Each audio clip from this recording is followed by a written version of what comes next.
Praise the lord. ప్రభు అయిన యేసుక్రీస్తు నామములో మీ అందరికీ మహోసన మినిస్ట్రీస్ తరపున హృదయపూర్వకమైన వందనాలు. మీరందరూ క్షేమముగా ఉండాలని నిత్యము మీ కొరకు ప్రార్థన చేస్తూ ఉన్నాము. మరి ముఖ్యంగా ఈ వేసవిలో మీరు కూడా తగు జాగ్రత్తలు తీసుకుంటూ ప్రభు సన్నిధిలో గడపండి. ఈ వేసవి తీవ్రత తగ్గేంత వరకు కూడా అవసరమైతే బయటకు వచ్చి పనులు చేసుకోండి. లేని ఎడల దేవుని సన్నిధిలో కనిపెట్టి ప్రార్థనలో గడపడం చాలా ఆశీర్వాదకరం, చాలా దీవెనకరం. మరి ముఖ్యంగా చిన్నపిల్లలైన వారిని జాగ్రత్తగా చూసుకునవలసిన అవసరం కూడా ఉంది. దేవుడు మీకు మీ కుటుంబాలకు ఆయన కంచె వేసి కాపాడునుగాక, ఆశ్చర్యకరమైన ఆయన కౌగిలిలో దాచి ఉంచునుగాక.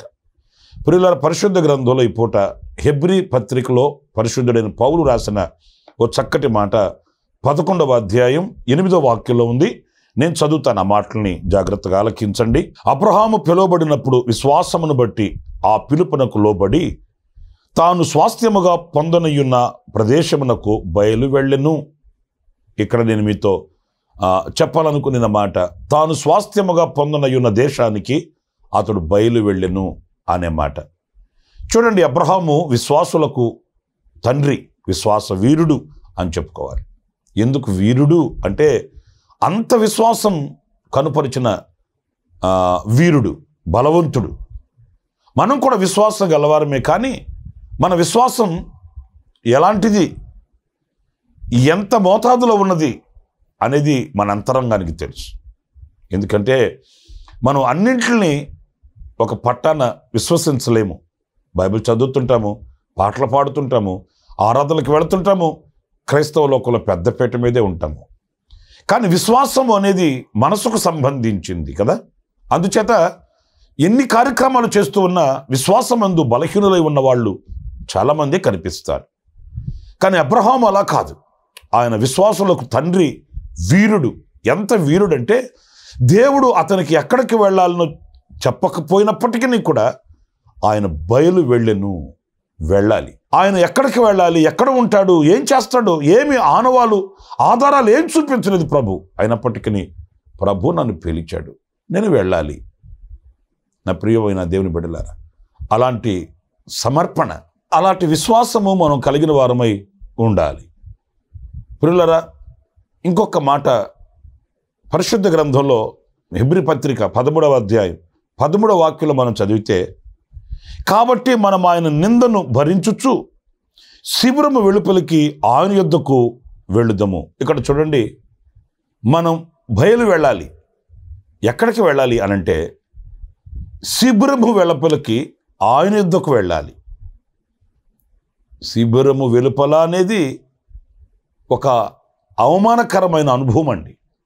ఎందుకంటే ఎవరిని ఊరి వెలుపల ఉంచుతారు అంటే ఒక దోషిని, శిక్షించిన వ్యక్తిని తీసుకుని వెళ్ళి ఊరు వెలుపల పెడతారు.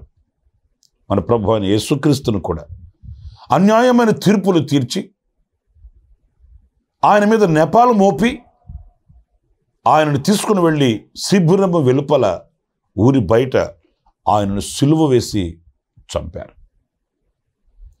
పరిశుద్ధుడైన పౌలు చెప్తాడు, మనం విశ్వాస సంబంధులమైన వ్యక్తులమైతే మనము కూడా ఈ లోకములో ఉన్న వాటిని విడిచిపెట్టి, ఈ లోక సహవాసాలు కానివ్వండి, సాంప్రదాయాలు కానివ్వండి, ఈ లోకంలో కనబడుతున్న ఈ హంగులు, ఈ రంగులు, ఇవేవి కూడా మనకు సంబంధించినవి కావు.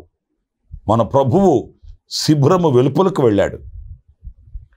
మనం ఆయన నిందను భరించుచు మనము కూడా ఆ శిబిరము వెలుపలకు వెళదాము పదండి అంటాడు.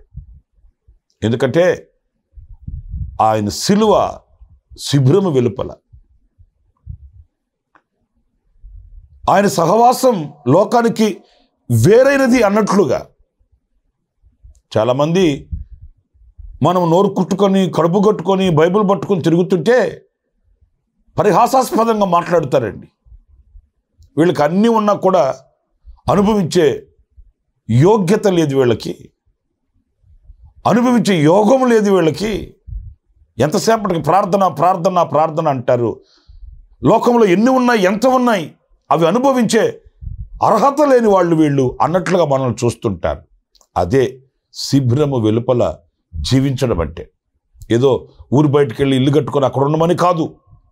మనం లోకంలోనే ఉన్న అవి మనకు అంటవు అన్నట్లుగా, అవి మావి కావు అన్నట్లుగా, వాటిని స్వతంత్రత మాకున్నప్పటికీ మేము చేయజాలము అన్నట్లుగా ఎప్పుడైతే మనం ఒక ప్రత్యేకించబడిన అనుభవం కలిగి ఉంటామో అది శిబిరము వెలుపల బ్రతికే బ్రతుకు అనేది మనం మర్చిపోకూడదండి. లోకంతో మనం మింగిలి కాకూడదు, లోకస్తులతో ఒకటైపోకూడదు. నేను అనకూడదు, ఈ రోజున చాలామంది లోకస్తులకి వారికి వ్యత్యాసం లేకుండా బ్రతికే బ్రతుకు కలిగి ఉన్నారండి. లోకంలో ఉన్న ప్రజలు బ్రతుకుతున్నారు, క్రైస్తవులను చెప్పుకుంటున్న వాళ్ళు బ్రతుకుతున్నారు. కానీ వీళ్ళకి వాళ్ళకి ఏంటి వ్యత్యాసము? ఏమి కనిపించట్లేదు, చెప్పుకోవడం తప్ప క్రైస్తవులమని. అలా కాదు, ఈ ప్రత్యేకత మనకు తప్పనిసరిగా కలిగి ఉండాలి. శిబిరం వెలుపల మన ప్రభు కదా, శ్రమ పొందినట్లు మనము కూడా శ్రమ అయినను, ఇబ్బంది అయినను, కరువైనను, ఖడ్గమైనను, వస్త్రహీనత అయినను, ఉపద్రవం ఏమైనప్పటికీ కూడా ఆయనతో నిలిచిన సహవాసం కలిగిన క్రైస్తవునిగా మనం నిలిచి ఉండాలి. అది మనకు ఆశీర్వాదకరం. ఆ శిబిరం వెలుపలికి మనము వెళ్ళాలి. ఇంకొక మాట కూడా నేను మీతో చెప్తాను. ఒకసారి సౌలు తమ గాడిదలు తప్పిపోతే వాటిని వెతుక్కుంటూ వెళుతున్నాడు. ఎంత వెతికినా అవి దొరకట్లేదు. అప్పుడు సౌలు తన పనివాళ్లతో చెప్తున్నాడు, ఇక్కడ దైవజనుడైన ఎవరైనా ఉన్నారా? మనం వెళ్ళి వారిని కలిసి వాటి విషయమై దేవుని చిత్తం ఏంటో మనం తెలుసుకుందాము అని అడుగుతున్నాడు. సమూయేలు రాసిన మొదటి గ్రంథం 9వ అధ్యాయం 6-7 వాక్యాలు నేను చదువుతున్నానండి. ఈ పట్టణంలో దైవజనుడు ఒకడున్నాడు, అతడు బహుగనుడు. అతడు ఏ మాట చెప్పునో ఆ మాట నెరవేరును. మనము వెళ్ళవలసిన మార్గమును అతడు మనకు తెలియజేయునేమో, అతని యొద్దకు వెళ్ళుదము. చూసారండి, ఆ దైవ సేవకుని యొద్దకు వెళ్ళుదము. ఎక్కడికి వెళ్ళాలి? మనకు ఒక ఆలోచన కావలసి ఉన్నప్పుడు, మనకు ఒక నడిపింపు కావలసి ఉన్నప్పుడు ఏం చేయాలి, ఎక్కడికి వెళ్ళాలి అని అర్థం కానీ అయోమయంలో ఏది తోస్తే అది చేయడం కాదండి. సౌలు చూడండి, ఈ పట్టణంలో ఎవరైనా దైవజనుడు ఉన్నాడంటే పనివాళ్ళు చెప్తున్నారు, ఉన్నాడండి, ఒక దైవజనుడు ఉన్నాడు, ఆయన బహుగనుడు, ఆయన చక్కటి ఆలోచన ఇస్తాడు, దేవుని యొక్క ఆలోచన మనకు అందిస్తాడు అన్నప్పుడు ఆ దైవజనుని యొద్దకు వెళుదాము పదండి అని వాళ్ళ ఆ దైవజనుని దగ్గరికి వెళ్ళినట్లు మనకి వాక్యం చెప్తుంది. 7వ వాక్యం, అందుకు సౌలు, మనము వెళ్ళిన ఎడల ఆ మనిషికి ఏమి తీసుకొని పోదుము? మన సామాగ్రిలో నుండి భోజన పదార్థములు సరిపోయినవి, ఆ దైవజనునికి బహుమానము తీసుకుని పోవుటకు మనకేమీ లేదు అని తన పనివారితో చెప్పి మన యొద్ద ఏమి ఉన్నదని అడుగగా. చూడండి, ఎంత చక్కటి మంచి గుణం కలిగిన వాడు. ఒక దైవ సేవకుని మనం కలుస్తున్నాము, ఆ దైవ సేవకుని దగ్గర సహాయాన్ని వేడడానికి వెళుతున్నాం మనం. అయినా ఆ దైవ సేవకుని కలవడానికి వట్టి చేతులతో మనం ఎలా వెళ్తాం? ఒక గౌరవం, ఒక మర్యాద అనేది ఉంది కదా. మనం దైవజనుని దగ్గర కలిసేటప్పుడు వట్టి చేతులతో ఎలా కలవాలి? మన దగ్గర ఏమి లేదు కదా. వాళ్ళు ఏదో తీసుకుని వెళ్ళాలని కాదు, కానీ ఆ మనసు చూడండి. దైవజనుని కలవడం, దైవజనుడు చక్కటి ఆలోచన ఇవ్వడం, వాళ్ళ ఊహకు మించిన, వాళ్ళు ఎప్పుడు కలలో కూడా తలంచని మాటలు ఆ దైవ సేవకుని నోట వాళ్ళు వినగలిగారు. సౌలు రాజుగా ఉండుటకు దేవుడు ఏర్పరచుకొని ఉన్నాడని ఆ శుభవార్తని వాళ్ళు గ్రహించగలిగారు. దైవజనుని యొక్క సహవాసానికి మనం వెళ్ళాలి, దైవజనుని యొక్క చెలిమికి మనం చేరుకోవాలి. నేను అనకూడదు, కొంతమంది సేవకులతో కలిసిమెలిసి ఉండరు, ఐక్యతని కలిగి ఉండరండి. ఏదో ఆదివారం ఆరాధనకి వెళ్ళడం, ఆఖరిలో కూర్చొని కాసేపు తల ఉంచి ప్రార్థన చేయించుకొని వచ్చేయడమే, కానీ ఆ సేవకునికి వారికి మధ్య ఒక అనుబంధం, ఆప్యాయతలు, ప్రేమను కలిగి ఉండరండి. వాళ్ళ మనసుకు తోచింది వాళ్ళు చేసుకుంటుంటారు, వాళ్ళ మనసుకు వచ్చింది వాళ్ళు నెరవేర్చుకుంటుంటారు. జయము అపజయాల మధ్య వాళ్ళే కొట్టిమెట్లాడుతుంటారు. కానీ దేవుని ఆలోచన చెప్పే సేవకులతో మనం కలిసి ఉండాలి. ఆ దేవుని ఆలోచన మనకి ఇచ్చే సేవకుల ఎద్దకు మనం వెళ్ళాలి. ఆ దైవ సేవకుల యొక్క ప్రార్థన మనకు అవసరమనే ఆ ఆధ్యాత్మికమైనటువంటి ఆలోచన అనేకులకు ఉండదండి. ఇంకొక మాట కూడా నేను మీకు జ్ఞాపకం చేస్తాను.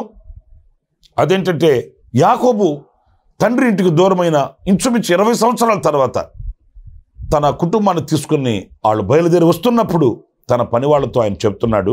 ఆదికాండం 35వ అధ్యాయం 3వ వాక్యం, మనము లేచి బేతేలునకు వెళ్ళుదము. చూడండి, బేతేలునకు వెళ్ళుదము. నా శ్రమదినమున నాకు ఉత్తరమిచ్చి నేను వెళ్ళిన మార్గమున నాకు తోడై ఉండిన దేవునికి బలిపీఠమును అక్కడ కట్టెదనని చెప్పాను. ప్రియులారా, బేతేలుకు వెళ్ళడం, బేతేలు అనేది దేవుని ఇల్లు. అది దేవుడు ప్రత్యక్షమైన స్థలం, యాకోబును దర్శించిన స్థలం, యాకోబును ధైర్యపరచిన స్థలం, యాకోబుతో ప్రభు ఓ చక్కటి ఆలోచన ఇచ్చిన స్థలం, దేవుని ఆలయం. యాకోబు నిద్రలేచి అనుకున్నాడు, ఇది దేవుని మందిరమే కానీ వేరొకటి కాదు. ఎందుకంటే అక్కడ చక్కటి పరిచర్య దర్శనం అతనికి కలిగింది. దేవదూతలు ఎక్కడం దిగడం, దేవుడు అతనితో మాట్లాడడం, ఇవన్నీ అక్కడ గమనించిన యాకోబు ఇది దేవుని మందిరమే కానీ మరొకటి కాదని గుర్తించగలిగాడు. ఇప్పుడు అంటాడు, నా శ్రమ దినమున నాకు ఉత్తరం ఇచ్చిన నా దేవునికి బలిపీఠమును కట్టడానికి బేతేలునకు వెళ్ళుదము పద అని తన కుటుంబాన్ని సిద్ధపరిచినట్లు, వాళ్ళ దగ్గర ఉన్న విగ్రహ అన్య దేవతలన్నింటిని పడవేసి శుద్ధీకరించి వాళ్ళని బేతేలుకు తీసుకుని వెళ్ళినట్లు వాక్యం చెప్తుంది. ఆ బేతేలుకు వెళ్ళే అనుభవం మనకు ఉండాలి. దేవుని ఆలయానికి వెళ్ళే అలవాటు మనకు ఉండాలి. దేవుని ఆలయానికి వెళ్ళాలన్న కుతూహలం మనకు ఉండాలి. ఆ ఉత్సాహం మనలో రగలాలండి. ఎంత కష్టమో మనకు దేవుని మందిరానికి వెళ్ళడానికి, దేవుని సన్నిధిలో ఆరాధించడానికి. మన శ్రమదినమున మనకు ఉత్తరం ఇచ్చి మనల్ని కాచి కాపాడి కనికరించి కన్నీళ్లు తుడిచిన కరుణ సంపన్నుని ఆరాధించడానికి. మేలులైతే పొందుకుంటాము, ఉపకారాలైతే అడుగుతుంటాము, కానీ దేవుని సన్నిధిలో యథార్థంగా ఆరాధించడానికి భారంగా ఎంచుకుంటుంటాము. నా ప్రియమైన దేవుని బిడ్డలారా, మనం వెళ్ళాలి. ఎక్కడికి వెళ్ళాలి? శిబిరం వెలుపలకు మనం వెళ్ళాలి. దైవజనుని యొద్దకు మనం వెళ్ళాలి. బేతేలునకు మనం వెళ్ళాలి. దేవుని మందిర సహవాసం కలిగి ఉండాలి. దేవుని మందిర నీడలో మనం బ్రతకాలి. దావీదుకి ఏం తక్కువ అండి? ఆయన రాజు కదా. మరి ఆయన అంటాడు, నీ గడప దగ్గర కాచుకొని ఉంటాను, నీ ఉపదేశం వినుటకే నీ గడప దగ్గర పడి ఉంటానయ్యా, చిరకాలము నేను యెహోవా మందిరములో నివాసము చేస్తాను. ఎంత మంచి శ్రేష్టమైనటువంటి నిర్ణయం చూడండి.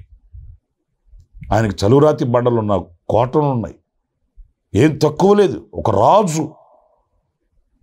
కానీ ఆయన దేవుని మందిరం యొక్క విలువ తెలిసినవాడు, దేవుని ఆలయం యొక్క ప్రశాంతతను ఎరిగినవాడు. దేవుని మందిరంలో ఎంత ప్రశాంతత నెమ్మది ఉంటుందో చవిచూచినవాడు. స్తుతించినప్పుడు ఎంత ఆనందం కలుగుతుందో అనుభవించినవాడు. మరి మనకుందా అలాంటి అనుభవం? ఉందా? అలాంటి సహవాసం మనకుందా? దేవుని మందిరానికి వెళ్ళాలన్న ఉత్సాహం, ఆ కుతూహలం మనం కలిగి ఉంటున్నామా? పరిశీలించుకోవాలి. తలలు వంచండి, ప్రార్థన చేసుకుందాం. కృపా సత్య సంపూర్ణుడా, జీవాధిపతి అయిన ప్రభువా మీకు వందనాలు.